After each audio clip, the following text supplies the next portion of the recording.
Okay. Welcome. Waiting for my viewers to come in. Welcome to the book call. So excited. I'm ready for the waiting for my theme music. Just give me a second. Okay, I'm ready. It's okay. Nice. 5, 4. Thank you for joining. All right. Technical difficulties. We're gonna do it right. Okay. There we go. I'm waiting for my viewers to come on in. Welcome to the book. I'm waiting for my viewers to come on in. Welcome to the book. Oh yeah. Welcome to the book. I got one viewer. Hi. Hey, I wrote that for you. Welcome to the book call. I am Chantel Sasser, and I am so excited to be joining you today. I will be talking about my latest read. For you that are new to the book call, this is just my Facebook little channel. I have a Facebook channel where I get on and I do book reviews by authors that I know and authors that I don't know. I love reading, and I love pushing the whole idea of just being an avid reader. And I'm also writing a book, so I love to talk to aspiring writers who are also working on books. And so let me just hop on in there. So today we're going to be talking about Successful Women Think Differently. I've posted this picture a few times.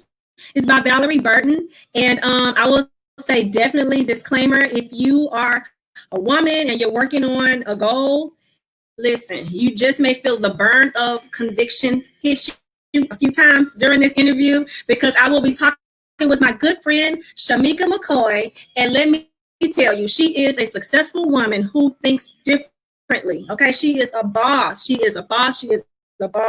And I'm going to be using this book to just hit on the perspective of being a successful woman and thinking differently and allowing yourself to go after those goals. I'm so excited. This is a good read. We're going to dig in it, but I can't say enough about her. I'm just going to bring her in so you guys can meet her. If you are ready, hold on to your seats, hold on to your hats. Here we go. Hello, everyone. Hey, Shameka. There was a little static in the line, but you're coming in good and clear. Yeah. Okay, well, bless the Lord. Bless him at all times, and let his praises continue to be in our mouths. Yes, ma'am. I'm trying to put my hand in the camera. Yes, trying to wave it a little bit. There we go. I'm going to just do like you. I'm so excited to have you on. Shameka, tell us a little bit about yourself. What do you do? Who are you? Because a lot of my friends are excited about getting to know you. Tell us what you do. Successful woman. Let's go. I guess the best way to describe myself is I'm all M's, the letter M. I'm a mother. I am a marketing strategist. I'm in ministry. I love people. I got to throw some other vowels and consonants in there. And so that's what I do. I'm a marketing ministry person out here working for Jesus, AKA J. Come on here. I'm with you. I am with you. I love it. I'm a mother. I love Jesus and I love marketing. And so I'm so excited. I was telling you recently about this book, and I hope you got it on Kindle. But this is my latest read, Successful Women Think Differently, Valorie Burton. And we're going to be talking about that today, Shameka. Okay, when I first met you 5 years ago, we reconnected recently. I'm just going to start there. I reconnected with her. And when I tell you, I was sitting in a room with a boss and I did not know what to do. And I was like, oh my God, I love the whole perspective. Like, you had your head screwed on real good, real tight, real good.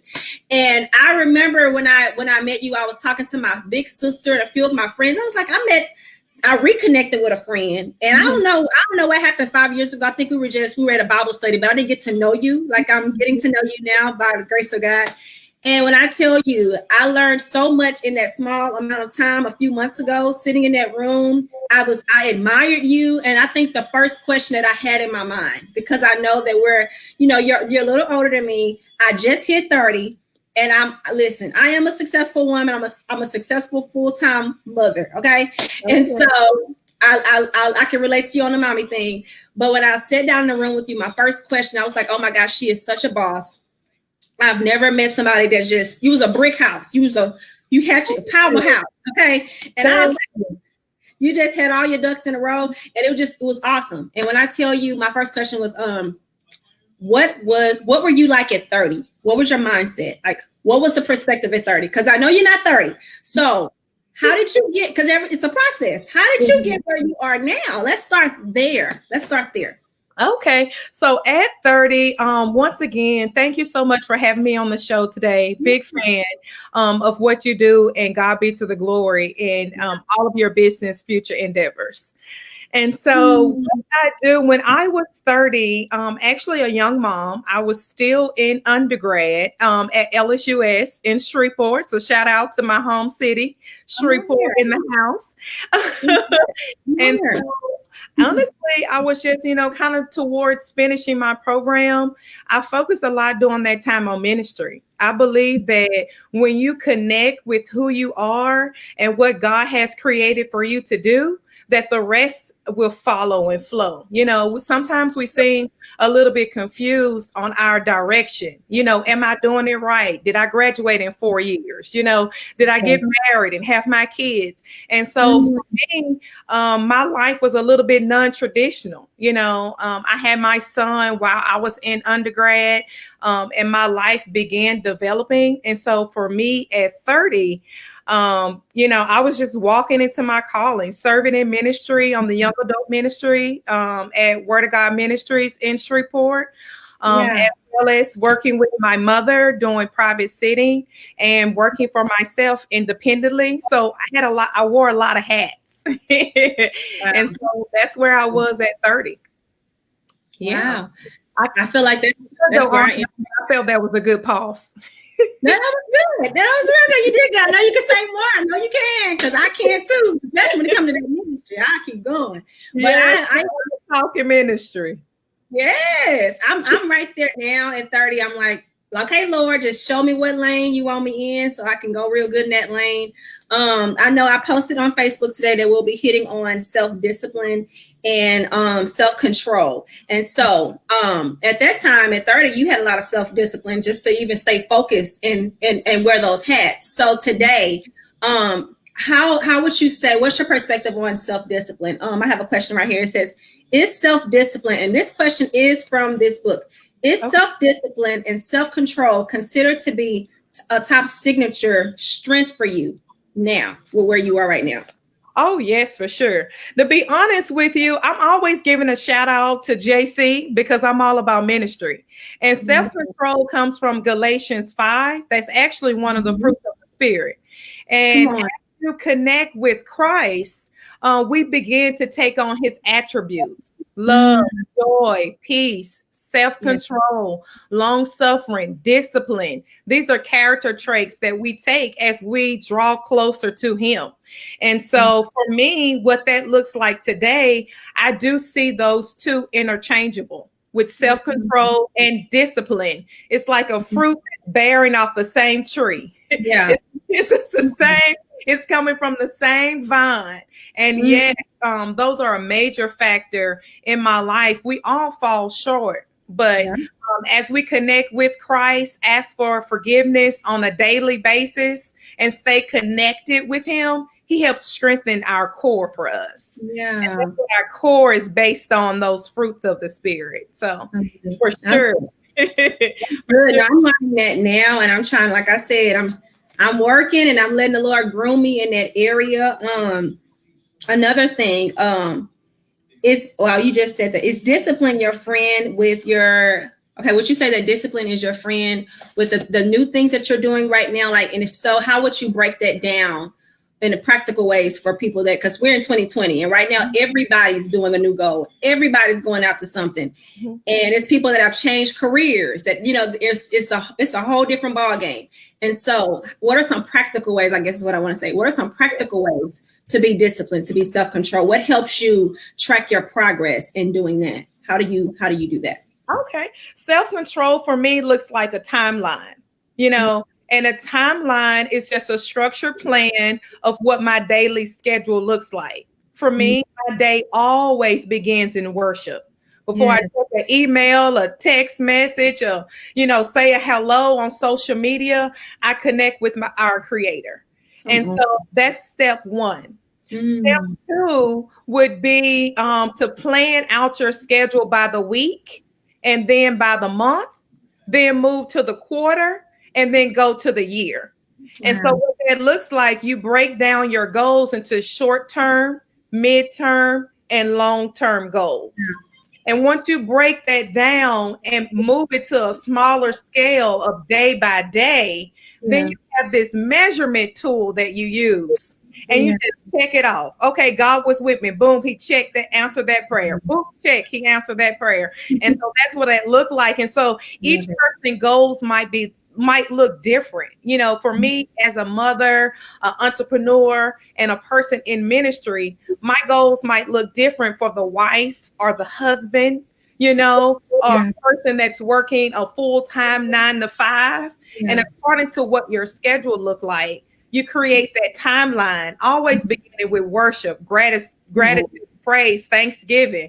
I'm just getting excited now thinking about it. Bless the King. And then, personalize your goals for yourself with short-term, mid-term, and long-term goals. I love that that's what you're about, because I feel like we live in a world that is so focused on ambition. They forget JC. Like you say, they forget JC, they forget Jesus. And I don't ever want to be a woman that's trying to strive for success, that cannot be disciplined enough to sit at his feet and let him pour into me so that I can pour into every other thing that I'm doing, whether it be a mother, a teacher, entrepreneur, whatever it is. I have to sit at the feet of Jesus. I cannot be a Martha, so busy doing work and working for him, inviting him in my house and still working and get mad at my sister because she's sitting at his feet. I got to sit at his feet so he can, from that place, help me do everything else he's called me to do. I want to church. Come on. I go there with you now. I go there with you. But I just love that. I love that about you. When I met you, that's another thing that I admire. Successful women love Jesus. Okay. And I love that. I love that. Yes, you had your boss hat on, but you had you had that daughter thing down. I could tell that you spent time with your father. You spent time with your heavenly Father and you put him first. And I feel like we cannot have this and not have him. We have to have him. And so I definitely love that. In this book, believe it or not, she's actually a Christian. This is a Christian woman here. So the scriptures that you were saying, those are some of the scriptures that she has in chapter 4 when she's talking about discipline. And I was going to ask, she kind of jumping ahead. I was going to ask her about that, but she has some scriptures here and I'm going to actually look at them because I want to see how you light up when I read them. But she talks about that. She says there are plenty of scriptures about the merits of discipline and self-control in the book. And so the first scripture is Proverbs 5:23. For lack of discipline, they will die, led astray by their own great folly. And then it's another one, Proverbs 25:28. Like a city whose walls are broken like a city whose walls are broken through is a person who lacks self-control.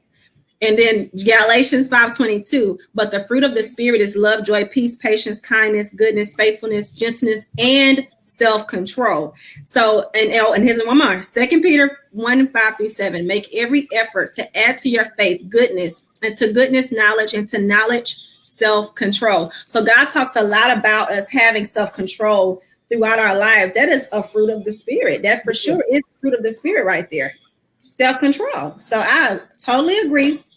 I have another question. So when you going after your goals and being disciplined and sitting at the feet of Jesus, starting with him, how do you talk to Shameka throughout the day? How do you talk to yourself and how do you talk about yourself? Because when I was reading this, I was observing how she was affirming herself in going after those goals, being disciplined, having self-control, even when she feels short, how she gave herself grace and how she talked to herself. So how do you talk to yourself throughout the day? If anybody knows me, they know that I am an encourager. And not only am I encouraging others, I'm also encouraging myself. Now, don't get it twisted. Your girl not perfect. But I do have an optimistic, bumblebee, personality that's speaking on the inside, and you have to encourage yourself. Let's just take for example, I got this thing with jump roping right now, and I'm breaking my jump ropes into like 60 jumps. And when I get to 60, I'll say something like, "Good job, way to go, you're on track. Keep moving forward." And I'm saying those positive affirmations, and I'm placing my mind on whatsoever things are good, just, and lovely. If there be any good report, if there be any virtue and any praise, to think on those things. And that's what I'm thinking about constantly. I'm always miss optimistic. And so it might sound cheesy, but it's so true. It's so true. That's what I'm thinking about.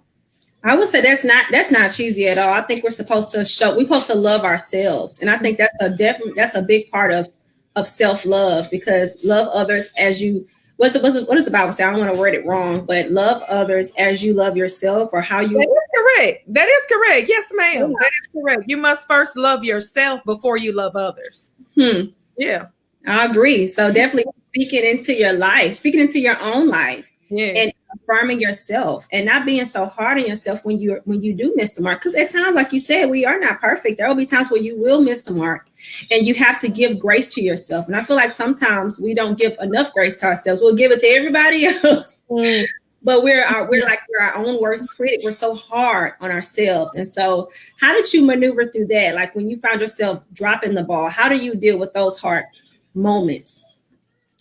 You know what? As you were speaking, I heard we're so hard on ourselves, and sometimes because we're perfectionists.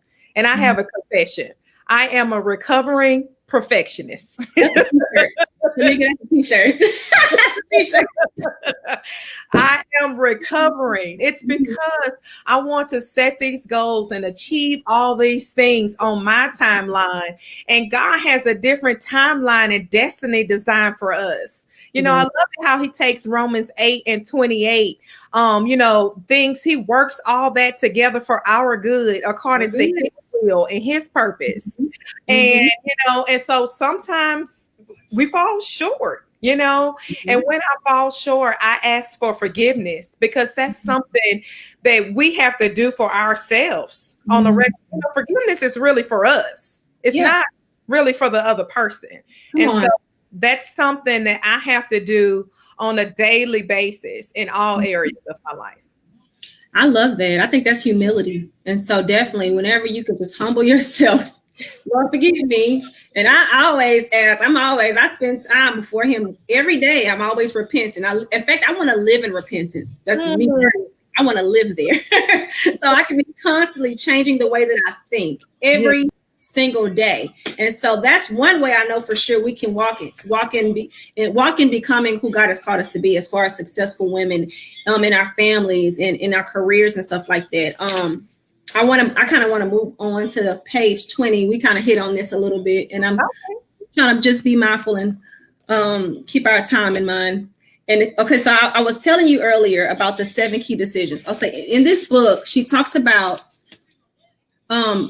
making 7 decisions before you really go through reading the entire novel. And so the decisions here, she wants you to actually put your signature at the very bottom of the page and date it, because she's going to hit you with a lot of different things. It's a self-coaching book. And so you're coaching yourself through asking yourself a lot of self-reflecting questions about just being realistic, looking in the mirror and just being realistic about your life. I like to say that all the time. I'm listening. I am realistic about my life. And so I love that she challenges you to go there and make some decisions before you commit to reading the entire book. And so I'm going to talk about that. So the decision number 1 is, and Shameka, tell me what you think about these. I guess I'll pause a little bit and let you give me that. Decision number 1, I do not downsize my dream. What do you think about that? I always say dream big. I'm like Disney. Go big or go bigger. I know they thought I was going to decrease, but I increased that thing. So go bigger. Wow. I remember in college, I felt like the Lord was challenging me with that. He was telling me, I'm a big guy, so it's okay to ask me for big things. And he had hit me with that. And I was like, okay. And I think for that whole semester, I was just writing dream big on everything. I was finding dream big journals All type of stuff. I did that too. Okay, well, decision number 2. I focus on solutions, not problems. What do you think of that one? Hence the name of my business, McCoy Marketing Solutions. Ooh, talk about it. Come on. That means that we see a challenge, we see a concern, and of that, I create solutions because the solution might not be out there. You might have to custom tailor cookie create a solution specifically for you. And so it's all about solutions. I'm all about not just talk about it, do it, and you do that by creating, and you're creating solutions. And so I'm all about solutions ministry. Solutions ministry. So would you say you are a business coach? Because I don't know if you mentioned that a little earlier, just for those that are tuning in. Are you like a business coach? Because you do the marketing. Not everybody really knows exactly what marketing is and how that works. So just in a nutshell, can you just share a little more for our viewers that have just tuned in? Okay. So in a nutshell, of course, you guys know my name and see it on the screen. In a nutshell, I connect vision to purpose. I am a marketing and ministry business strategist, and I do coach entrepreneurs, soulpreneurs, business owners, and aspiring people who are looking to create a business. And so that's in a nutshell what I do. And so marketing is just multiple different facets, assets. It's a channel that you use to communicate a message with advertisement. That's a simple. That's it in a nutshell. I love it. I feel like we definitely need a Shameka on our team with whatever we're doing. We need a Shameka. And when I see you, I see executor. We have all these ideas. We have to execute them. And sometimes if you're a dreamer, sometimes we don't always come with that execution backbone. And so we need somebody to come alongside of us and help us to birth that dream out. And so I love that that's what you do. You like, listen, you got this dream. Let's make this thing tangible. Let's make this thing something you can touch. Let's make this thing something that will bring in some revenue, some money. Come on here. Let's monetize this dream too. Let's do it. And I feel like I love that you are giving your gifts to the kingdom. You're giving. Who is that lady in the Bible that had the baby and said, Lord, if you give him to me, I'm going to give him back to you? Who is that lady in the Bible? Is this Hannah with Solomon? Yes. I love it. You are like, in case you're looking for the reference, I literally read that this morning. I had no idea we were going to talk about that. He on here with us, Holy Spirit with us. Well, let me tell you something. You are like a Hannah, and like, with your gifts, those are your babies. Because you have so many. Those are your babies, and you're like, God, if you would just help me birth this out, I promise you, I'm gonna give it back to you. I promise you, I'm gonna give this back to you. And I see you doing that. It's all over you. You are giving it back to the Lord, and He is going to blow on this thing. This is just the beginning. This is just the beginning. And I don't want to go there. Try not to. Don't do it. There, but I feel him with that. You are a Hannah, especially in the business world. You are a Hannah, and you are giving this baby back to the Lord, and He is going to take this thing. He's going to multiply it. It's going to be so big. Listen, this is just the beginning. I'm not going to go there. I'm stop. Okay. So decision, another decision we have to make. When reading this book, she encourages us to make this decision. Choose to be authentic. What do you think of that? What do you think of that decision? I love it how everything you read connects back to me. So my stage name, in case you're following me on Instagram, is Shameka the Real McCoy. Come on. And the real means authentic. It means genuine. Actually, that's what the term McCoy means. Wow. And so it's important to have those pure characteristics. Just keep it real. Everybody else is already taken. Come on. Tell them again. Be you. Everybody else is taken. I can't be you, Shameka. That is correct. No, I don't want to be no great value version of nobody else. I want to be me. You can't be no great value. I don't want to be great value. No. Be the premium Chantel that you are. Custom, designed, and created. Come in your on. Yes, ma'am. I'm all for that. Decision number 4. Okay. I choose courage over fear. And this one brings some conviction because sometimes I be running. I'm Lord, I don't want to do that. So no, Lord, it's too big. What do you think about that one? What do you think about decision number 4? This book is saying make some big decisions. I choose courage over fear. I actually was talking to a friend of mine about this recently. And courage is connected to confidence. And the more you gain experience in something, the more your confidence, courage, the more those skill sets increase. It's like a repetition. All of us have gifts and traits, but you have to be consistently working those gifts and traits over time. And all of it is like connected together. And so that helps to assist you to select the right option. The more you make good choices, the more good choices line up and actually increases your confidence. I love that. That's good. Come on here. I like that. I'm going to go back and rewatch this part again. I love it anyway, but I'm me too. Okay. Decision number 5. I choose relationships wisely and nurture them intentionally. We were just talking about that. Come on here. Hashtag intentions ministry. You guys have, if you haven't noticed, everything is a ministry with me.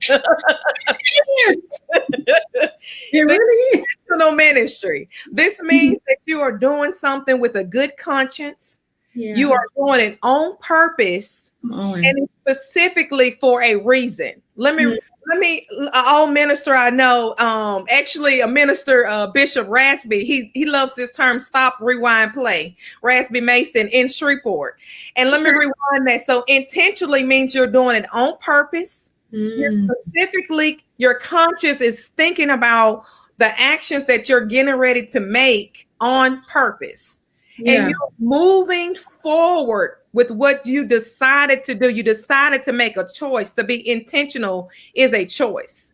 Wow. You move forward with that on purpose, intentional choice that you make to move forward. And just keeping those things in mind will help you to be intentional. I like that. That's good. I'm going to go back and watch this. I love that. I love that. Okay. Decision number 6. Miss Valorie Burton. I keep holding it up for those that are coming in and coming out. We're talking about my latest read, Successful Women Think Differently, 9 Habits to a More Healthier, Happier, and More Resilient You by Miss Valorie Burton. Okay. And so she's telling us to make some hard decisions that's going to help us to be the best version of us that we can be, the best version of you, Shameka, the best version of me. We're trying to be on our best game with this. Okay, so we have to make some hard decisions. And so decision number 6 is I actively seek feedback and use it to grow. What do you think of that one? I just have to slip this nugget in there. All feedback is not good feedback, you know. So to be intentional, we're taking from that step before this one again on receiving feedback. And then we also we have to be in a position to not take offense and take constructive criticism, because sometimes people have a different insight where we could gain knowledge from them, and we could apply that based on what they said and then make character choices to change our behavior. So we could be intentional. So some feedback is just kind of negative gossip. You kind of throw that out. And then some feedback is constructive criticism. And to be honest, because I'm always looking to get better, I keep an open mind on which is which and ask God to help me decipher, what to put in which pile and then make decisions accordingly. Okay, I like that. I was thinking about this old school saying. I don't know if you've heard of this, but they would say this a lot back from where I'm from is eat the meat and spit out the bones is what I've heard people say. Take the meat, spit the bones out. Yeah. Take the meat, spit the bones, because I ain't trying to choke on the bone. I got time. That's definitely a Southern statement. You're showing your roots. You're showing your roots. I love it. I love it. Yes, ma'am. I've heard that one. Yes. Yes, ma'am. So y'all can have that. You're welcome. Decision number 7 is I know my purpose and take daily actions in the direction of my vision. That's decision number 7. You're deciding to, if you don't know it, learn it and know it for sure. Like you were saying, know it. I know my purpose and take daily action in the direction of my vision. What do you think about that? I love that. I love that she saved this for number 7, which is the number of wholeness. Mm-hmm. When you know, I'm trying not to get too preachy because I feel the Holy Ghost rising. So I'm, come on, Jesus, keep it. Don't bubble me up too much, Father, on the camera. Don't take much. When you full of the Spirit, it takes the pen size of a mustard seed to spark what's already inside of you. Just a mustard seed drop. But when you know what you are called to do, and you're walking in your vision, in your purpose, it's almost like you're lasered focused, and so it helps you to move distractions. Because before I knew that I was called in marketing and ministry, I was working multiple different jobs not related to my purpose. I was not focused. I was a little bit unstable. And once I learned my purpose, why I was created, what's my destiny, once I got connected with that, my identity, once I learned these valuable tools, then I was like, forget the rest. I only want to focus on that. I only want to focus on marketing and ministry.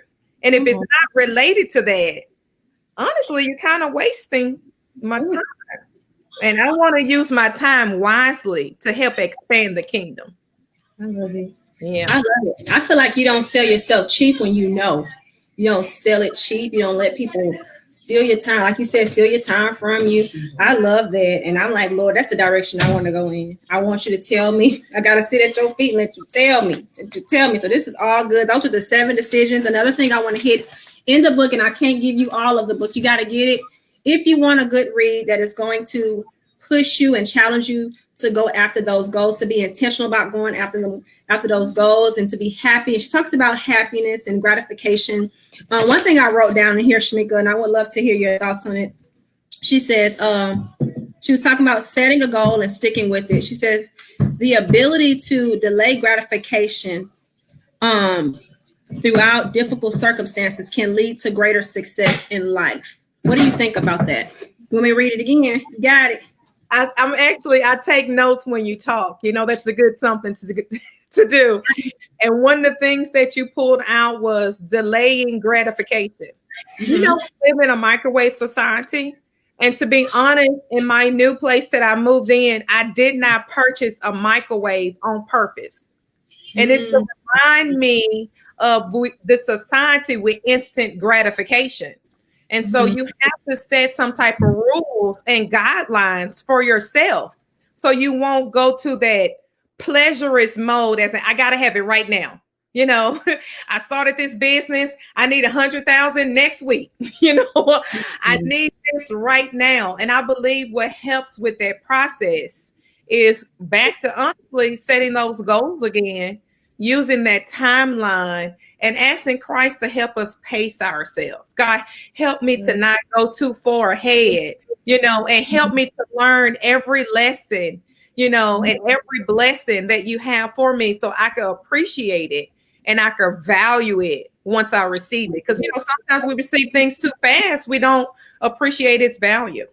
That's so good. Help me to not get that instant gratification going on, although we live in that society. And so he'll help you. You just ask them. We really do. I was reading through the chapter a little earlier. She was saying that she was like emails and different things like that. We'll find ourselves getting distracted with those things because we're looking to gain like a quick gratification, something really quickly. And she was saying just while you're aiming at that big goal, set little small ones within that goal that leads to that big goal. Yes. And you'll have that little gratification fix that you're looking for, because that's what's happening. You're looking for some type of gratification quickly. You see that one is going to take a while and it discourages you. So you're like, oh, to get in shape, to do the, oh, that's going to take a while. I want my body to look like this, but I got to put in a whole bunch of work. And I know I want to, so I just set in little small goals. And she had used writing a book as an example. She was like, if you're trying to write a book, then so you won't get distracted and allow that big goal to discourage you. She said, just set little writing goals for the day. Well, I'm going to write this much and be intentional, like you were saying, and really map out distractions that could possibly come up while you're trying to do that, and just plan around that. If you have to be at home at a certain time with your kids, with your family, then you should put your writing goal in that area, because you're going to find yourself getting derailed from that goal. So not doing that. So I love that she was talking about that. Yeah. So my next point is, I'm going to move it along. Is she has a chart. I was telling you about the chart earlier. It's a chart in here where she's talking about two different women. She's talking about the successful women, and she's talking about unsuccessful women. And she's breaking down the different perspectives and the mindsets and how they approach challenges when it comes to their goals and things like that. And so I'm going to read the chart. I'm going to try to read a little bit of it. If not, if I like it, I might read the whole thing. I'm going to read it. And Shameka, I just want you to tell me what you think about it. And so the first point is, a successful woman has the, please excuse my kids. I am a stay-at-home mom. So they are in here. They may be in here. You may hear their joy and their life in the background. But okay, the first one is, a successful woman has courage in the face of fear. Versus an unsuccessful woman feels she will feel sorry for herself when things don't go as planned. Those are the two different perspectives and mindsets. What do you think about that? Sometimes, there's something that's called a healthy fear. It's kind of like a nervousness feeling. And so my motto this year and last year is do it afraid. So that means even when you have that sense of bubbleness, even when you have that in your spirit, just make steps to continue moving forward. So a healthy fear is a good thing. God asks us to fear him, and have reverence for him, so you don't always look at fear as a negative thing, and so I think it's good to have that balance. And that's something that helps you to be a successful woman in business. Okay, I have muted myself. Okay, the next point is, a successful woman has a belief, she believes in her abilities to navigate obstacles when they come. She knows how to navigate through the obstacles when they come, if they come and when they come. And then the unsuccessful woman, she gives up once her plans fail. She gives up quickly once her plans fail. Once they don't go as planned, she will give up quickly. Once again, she is correct. So being successful, we can't do it in our own strength. This is why we need God. We need God to help us in this process, and moving forward on that journey. And so she gives such good tips. You guys must pick up this book. Hold the book up again.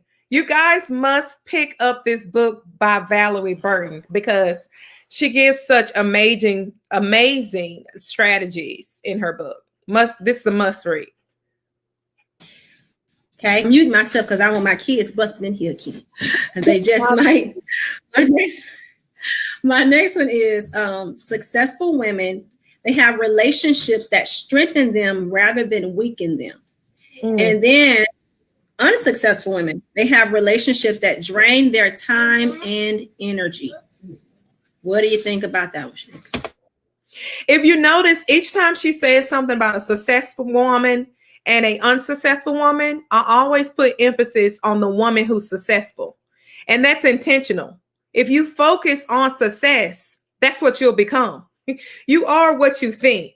And so your community is your support system. And it is so important to have a healthy community. And if you want to know where someone is going, take a look at their community. It will share their steps, how they're moving forward, what their personality and character traits is like. And so it's important to have a successful community to build your strengths and keep you encouraged. I'm trying to fix my face. I'm over here like, put the church face away. Put it away. Put it away. Well, that's good. Put it away. But those are very true. I get it. like that Mike up here shouting in the background. They can't see him, but he running through town. What you trying to run? He's like, that's good. Doing good. Okay. So let's keep it going. Okay. Successful women. They have goals that are authentic to their deepest needs and desires. Unsuccessful women define success by society's standards rather than their own. What do you think of that one? So my handsome son is actually with me this weekend. And I told him, whether you do good or you do bad, people will talk about you. So it's important to choose the good. It's important to choose good choices and to choose, choices that Christ is leading you to do, because you're going to get talked about regardless. So you might as well do what you choose to do. They're going to talk whether you do good or bad. So make the choice to do the good. That's good. That's good. Okay, we have another one, and this one I actually felt a little bit. I'm like, oh, ouch, because I do this, but the Lord is He's working on me. But successful women, they have a sense of purpose and vision. Unsuccessful women put successful women on a pedestal as though there is some secret success formula they don't have access to. I was like, oh, she walking heavy. She is walking heavy. Walking heavy. What do you think? What you got? I just love you, Chantel. I just love you. I'm going to lean over to the side this way because that goal board is a vision board. Mm-hmm. And if you want to stay successful, you have to keep your vision in front of you. You have to keep clear vision. What are you looking at?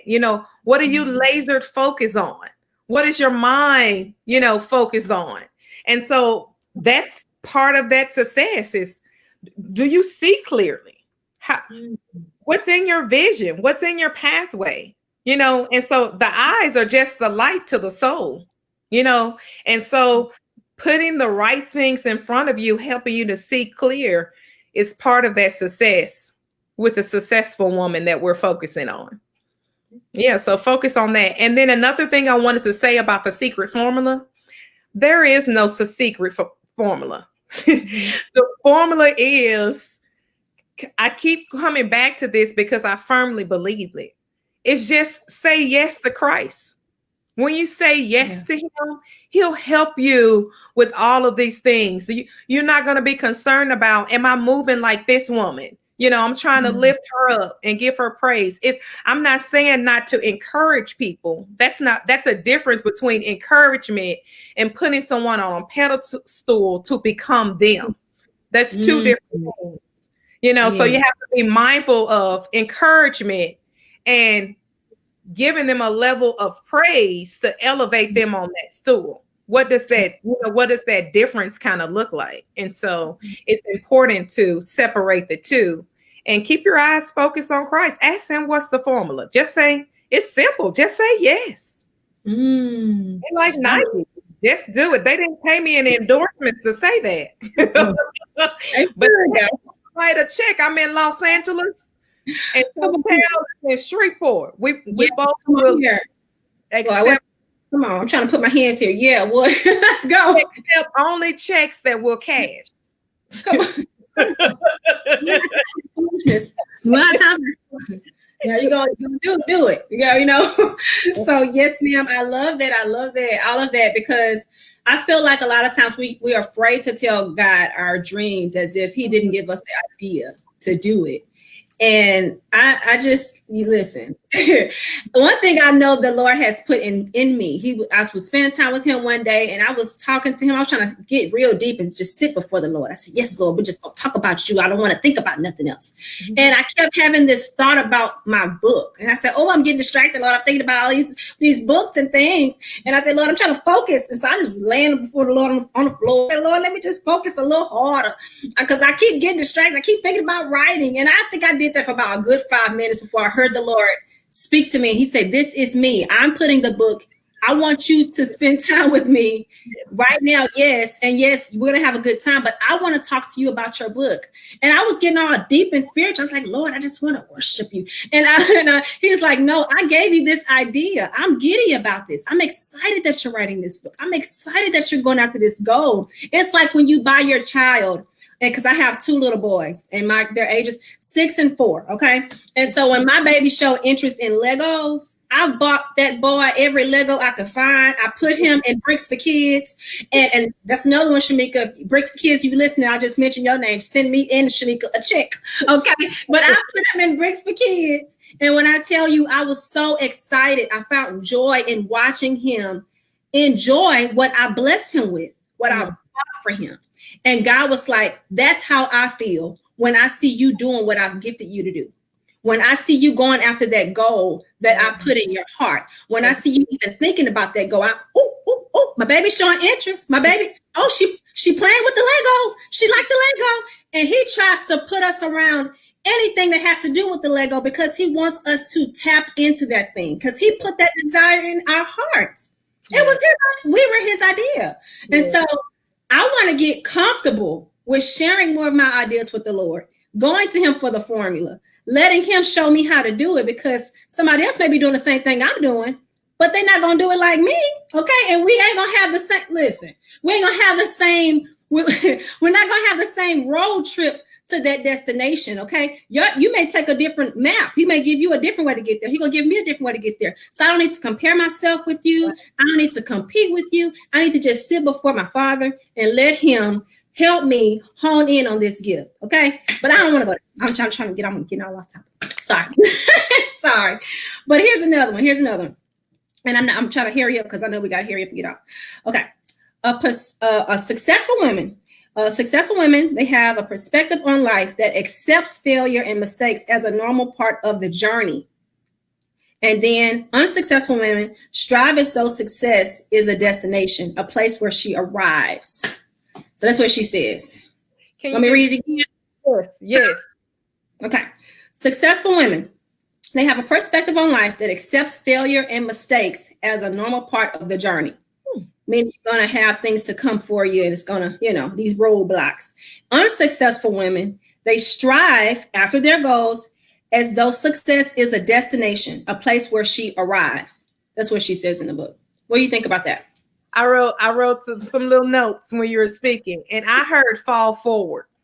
I like to call it in business when we do strategies that we're creating. We're playing with our thoughts, and you have to use a little bit of trial and error. And sometimes it might not come out the way you're anticipating it for it to come out. And so I call it, once that happens, because it will happen, is that you kind of redirect your steps by making calculated steps. And you make calculate. This is a formula process. Wow. And actually failure is a lesson to help you move forward. So in reality, it's not really failure. It's a miscalculated step. Ooh, that's good. You have to make better calculated steps. That's and of good. course you use faith in that process. Wow. That's very good. Yeah. So is that going to be in your book? Because, okay, we're talking about Valorie Burton's book, but Miss Shameka McCoy is writing a book. She is an aspiring writer. Will this be your first book? It is. It her is. First book.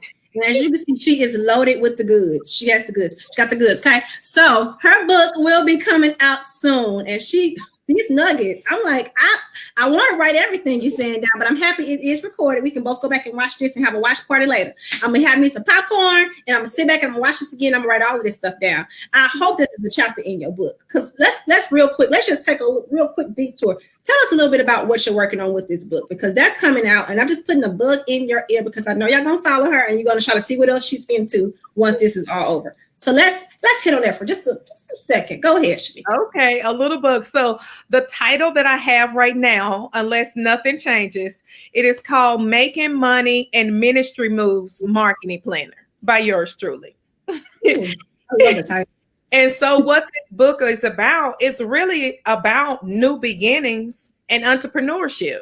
It talks about mission and vision statements. It talks about your target audience. And then it also shares real practical steps that you could take. Each chapter, I talk about what you are learned, what's your learning objectives, and what you're expecting to receive in each chapter. And so I share a lot of my personal nuggets. I believe that our lifestyles is an example to others. We're witnessing to others through our lifestyle. Yeah. And so I share a lot of gems, good nuggets that actually help me on my journey. Yeah. And I cover that in this book. And I do that in the form of entrepreneurship, which is my channel, which is marketing, and also through ministry, which is, of course, connected to faith. And I'm talking about both of those things in the book. I love it. Oh, I love it. I can't wait to read that. And you know I'm going to read it, and I'm going to do a book review, and we're going to be on here again cutting up. I can't wait. I'm going to read it. I'm going to read it. And before I ask you anything else, I just want to make sure I'm respectful of your time. You have time for 2 more and a question, or just 1 more and a question, or just a question? Roll the flow. I have time for all the above. Let's go. Let's go. Let's give the people some more of this juice, because you got the juice. Okay, here we go. We have the juice. Let's go. It says, successful women, they have a habit of saying no to good opportunities in favor of purposeful ones. Unsuccessful women focus on what they don't have rather than what they do have. What do you think? I'm taking notes as you speak. You want me to read it again? It says, just based on what I have here, that successful women are able to say no to what seems to be good opportunities. And they focus on opportunities of purpose. Is that correct? Yep. That's what I have. I used some college shorthand, but I knew what you said, girl. Hey, that is so true, because when you have a good heart, you want to do well, you could tend to say, yes to a lot of things, and you have to learn how to say no, to be honest. As a child, how kids say no, mine. They say that all the time. So we have you got 2 little ones. Mine, no. And so we could take a lesson from children by learning how to say no. We feel like, sometimes we're going to let people down, but it's important to say no. With things that not connected to purpose. And we spoke about that earlier. So if you want to know what we said earlier, you're going to have to rewatch this and put this on your watch party. Rewind it. Come on. Yes. Okay. So here's another one. It says successful women, they have a willingness to take risks. And unsuccessful women are eternal procrastinators who won't get started because they fear failure and imperfection. I'm trying to stay cool. But when you said take risks, I immediately connected this to faith. Faith is the substance of things hopeful and the evidence of things not seen. But it is first seen because God gives us a vision of faith in our minds. He gives us a mental vision. It's uncertain. It is uncertain because it's unfamiliar territory. We haven't been there. We don't know anything about it. But you have to connect faith to move in those areas. The word says that we move by faith and not by sight. That means our eyes are like this, and we're moving forward, and we're trusting the guidance of God in uncertain times. And so it is impossible, of course, to please God without faith. And so that uncertainty, when you have that, you connect that back to Christ and say, God, what do you want me to do with this? Can you give me a clearer vision? Give me the next step give me something, Father. Good. This moment of uncertainty to point me in the direction to exercise my faith. And I'm telling you, when he gives you something, once again, all you need is the size of a mustard seed. And so you guys need to go to the grocery store and get some mustard seeds. Find them. Get a little drop. It's smaller than a pin top. Wow. And use that. I think that's a good, as we're wrapping things up, that's a good nugget to wrap it up on. In times of uncertainty, exercise faith. I love it. I love it. And one thing when you were saying, and I'm gonna do that too. When I make my 2021 vision board, because I hadn't made it, it's still up here. I gotta make it, put it on my board. But I'm going to buy some mustard seeds and put it in a Ziploc bag. I think I'm going to tape it to my vision board so I can be reminded of that. Because sometimes when God gives you the vision, it's invisible to everybody else. You see it, but it's invisible to everybody else. And we get mad when everybody else don't see it, but we see it. And so I was thinking about that when you were talking, and I was like, I want to make sure I keep the vision in front of my face. Yeah. I have it right there. So when people that can't see it, because it's invisible, not that it's not there. It's just it's present. It's present. Oh, it's present. It's just you can't see it because it's invisible. And so you have to be careful also with who you share that vision with, because you don't want people to talk you out of that. You don't want them to cause you to miscarry that thing. You want to carry that thing all the way through and make sure you all the way through the however long it is to its delivery date.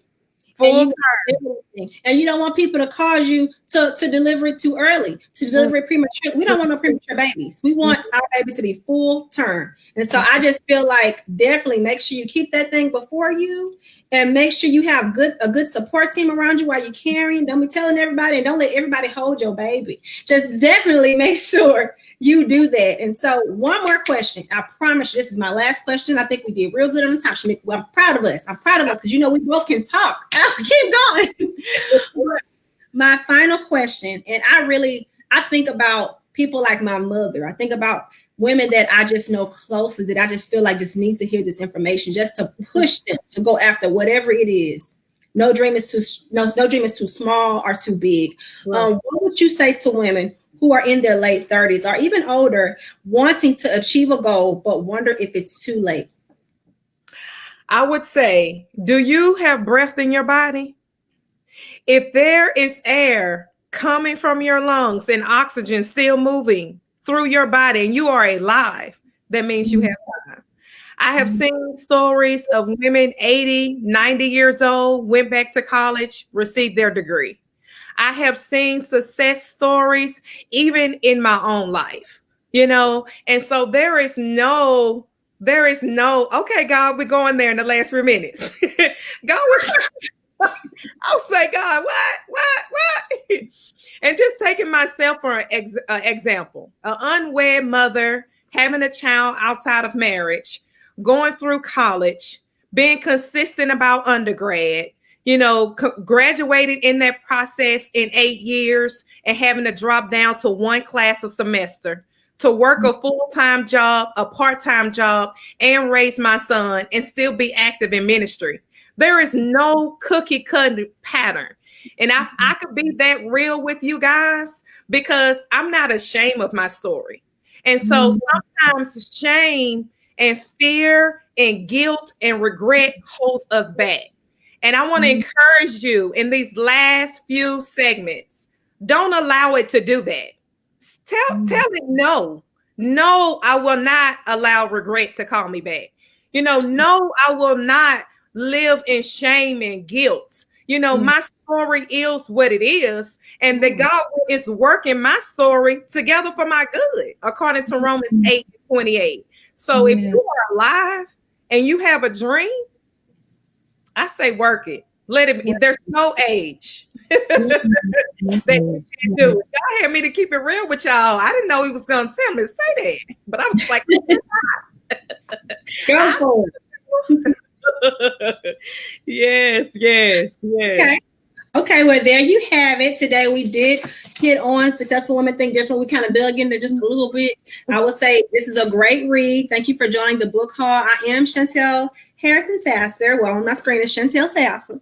And I have my good friend, Miss Shameka McCoy. And if they want to follow you or catch on, if there are people listening to you talk about what you do and they say, hey, I like what you're about. I need some marketing in my life. I need what you got going on. My business can use a Shameka, an executor. How can they find you? You have websites. Can we go ahead and just put that out for the people? Bless the people with how they can access what you got going on. Yes. My website is McCoyMarketingSolutions with an S.com. I'm also working on right now. It'll be launching soon. The landing page for MS McCoyMarketingSolutions.com. That's McCoy Solutions University. I could be found on IG and Facebook at McCoy Solutions _. My personal is Shameka the Real McCoy. And I also have a page started for at McCoy Solutions University on Instagram as well. So those are all my channels. Yeah. Thank you so much for tuning in. Shameka, thank you for joining us. We are going to hop on off of here. I do not have my theme music to go. I thought we was going to get it down, get on, dance and get our dance on, but Mike and I stepped out, so we can't do it. So thank you for joining the book call. Love you. Thank you for tuning in. Get this book, okay? All right. Bye, y'all. Bye. Bye.